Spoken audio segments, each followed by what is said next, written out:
ओम नमो भगवते वासुदेवाय। जय श्री हरि। राधे राधे। ब्रजधाम चैनल में आप सबका स्वागत है। आप रसपान कर रहे हैं अधिक मास या पुरुषोत्तम मास महात्म्य की कथाओं का। अब तक आप अधिक मास महात्म्य के तृतीय अध्याय तक की कथा का रसपान कर चुके हैं। आज के इस वीडियो में हम पुरुषोत्तम मास या अधिक मास महात्म्य के चतुर्थ अध्याय की कथा का रसपान करेंगे। आइए शुरू करते हैं अधिक मास महात्म्य के चौथे अध्याय की कथा। प्रेम से बोलिए जय श्री हरि। श्री नारायण बोले, हे नारद, भगवान पुरुषोत्तम के आगे जो शुभ वचन अधिमास ने कहे वह लोगों के कल्याण की इच्छा से हम कहते हैं, सुनो।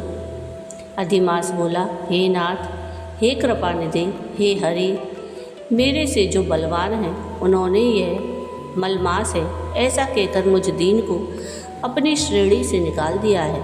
ऐसे यहाँ आए हुए मेरी आप रक्षा क्यों नहीं करते? अपने स्वामी देवता वाले मासादिकों द्वारा शुभ कर्म में वर्जित मुझ स्वामी रहित को देखते ही आपकी दयालुता कहाँ चली गई और आज यह कठोरता कैसे आ गई?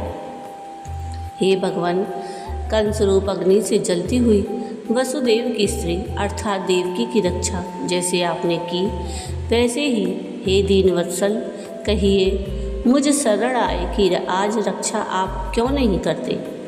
पहले द्रुपद राज्य की कन्या द्रौपदी की दुशासन के दुख से जैसे आपने रक्षा की, वैसे हे दीनदयाला, कहिए मुझ शरण आए कि आज कैसे रक्षा नहीं करते?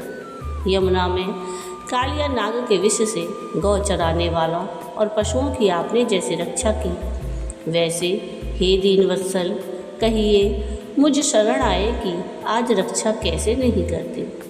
पशु और पशुओं को पालने वालों और पशुपालकों की स्त्रियों की जैसे पहले ब्रज में सरपत के वन में लगी हुई अग्नि से आपने रक्षा की, वैसे हे दीनवत्सल, कहिए मुझ शरण आए कि आज रक्षा कैसे नहीं करते? मगध देश के राजा जरासंध के बंधन से राजाओं की जैसे रक्षा की, वैसे हे दीनवत्सल, कहिए मुझ शरण आए कि आप कैसे रक्षा नहीं करते?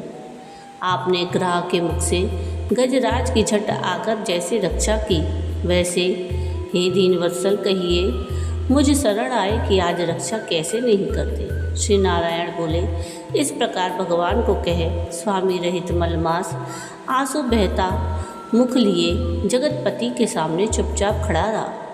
उसको रोते देखते ही भगवान शीघ्र ही दयाद्र हो गए और पास में खड़े दीन मुख मलमास से बोले। श्री हरि बोले, हे वत्स, क्यों इस समय अत्यंत दुख में डूबे हुए हो? ऐसा कौन बड़ा भारी दुख तुम्हारे मन में है? दुख में डूबते हुए तुझको हम बचाएंगे, तुम शोक मत करो। मेरी शरण में आया फिर शोक करने के योग्य नहीं रहता है। यहाँ आकर महादुखी नीच भी शोक नहीं करता। किस लिए तुम यहाँ आकर शोक में मन को दबाए हुए हो? जहाँ आने से न शोक होता है, न कभी बुढ़ौती आती है, न मृत्यु का भय रहता है, किंतु नित्य आनंद रहा करता है। इस प्रकार के वैकुंठ में आकर तुम कैसे दुखी हो? तुमको यहाँ पर दुखित देखकर वैकुंठवासी बड़े विस्मय को प्राप्त हो रहे हैं। हे वत्स, तुम कहो, इस समय तुम मरने की इच्छा क्यों करते हो? श्री नारायण बोले, इस प्रकार भगवान के वाक्य सुनकर बोझा लिए हुए आदमी जैसे बोझा रखकर श्वास पर श्वास लेता है, इसी प्रकार श्वासोच्छ्वास लेकर अधिमास मधुसूदन से बोला, हे भगवान, आप सर्वव्यापी हैं, आपसे अज्ञात कुछ नहीं है। आकाश की तरह आप विश्व में व्याप्त होकर बैठे हैं। चराचर में व्याप्त विष्णु आप सबके साक्षी हैं, विश्व भर को देखते हैं। विषय की सन्निधि ने भी विकार शून्य आप में शास्त्र मर्यादा के अनुसार सब भूत स्थित है।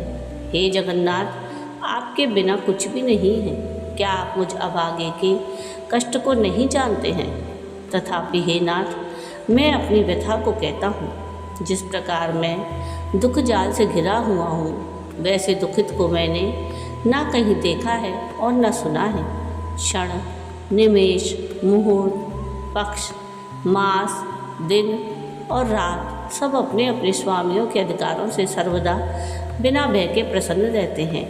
मेरा ना कुछ नाम है, ना मेरा कोई अधिपति है और ना कोई मुझको आश्रय है। अतः क्षणाधिक समस्त स्वामी वाले देवों ने शुभ कार्यों से मेरा निरादर किया है। यह मलमास सर्वदा त्याज्य है, अंधा है, गर्त में गिरने वाला है, ऐसा सब कहते हैं। इसी के कारण से मैं मरने की इच्छा करता हूँ, अब जीने की इच्छा नहीं है। निंद जीवन से तो मरना ही उत्तम है। जो सदा जला करता है वह किस तरह सो सकता है। हे महाराज, इससे अधिक मुझको और कुछ कहना नहीं है। वेदों में आपकी इस तरह प्रसिद्धि है कि पुरुषोत्तम आप परोपकार प्रिय हैं और दूसरों के दुख को सहन नहीं करते हैं। अब आप अपना धर्म समझकर जैसी इच्छा हो वैसा करें। आप प्रभु और महान हैं। आपके सामने मुझे जैसे पामर को घड़ी घड़ी कुछ कहते रहना उचित नहीं है। मैं मरूंगा, मैं मरूंगा, मैं अब ना जीऊँगा, ऐसा पुनः पुनः कहकर वे अधिमास हे ब्रह्मा के पुत्र चुप हो गया और एकाएक श्री विष्णु के निकट गिर गया। तब इस प्रकार गिरते हुए मलमास को देख भगवान की सभा के लोग बड़े विस्मय को प्राप्त हुए। श्री नारायण बोले, इस प्रकार कहकर चुप हुए अधिमास के प्रति बहुत कृपा भार से अवसन्न हुए श्री कृष्ण मेघ के समान गंभीर वाणी से चंद्रमा की किरणों की तरह उसे शांत करते हुए बोले। सूत जी बोले, हे विप्रों, वेद रूप रिद्धि के आश्रित नारायण का पापों के समूह रूप समुद्र को शोषण करने वाला बड़वानल अग्नि से समान वचन सुनकर प्रसन्न हुए नारद मुनि पुनः आदि पुरुष के वचनों को सुनने की इच्छा से बोले।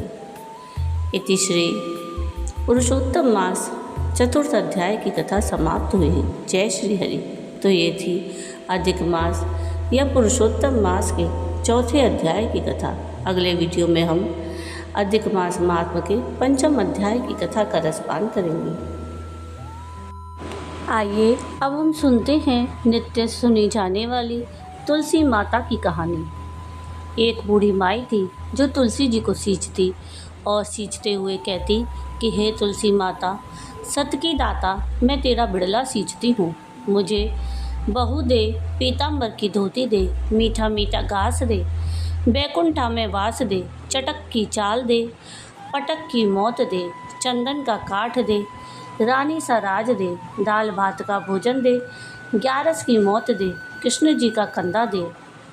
अब तो तुलसी माता यह सुनकर सूखी जाए। इस पर भगवान ने पूछा कि हे तुलसी, तुम क्यों सूख रही हो। इस पर तुलसी माता ने कहा कि भगवान, एक बूढ़ी माई रोज आती है और रोज यही सारी बातें कहती है।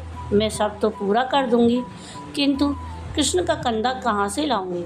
तो भगवान बोले कि जब वो मरेगी तो मैं अपने आप कंधा दे आऊँगा, तो बूढ़ी माई से कह देना।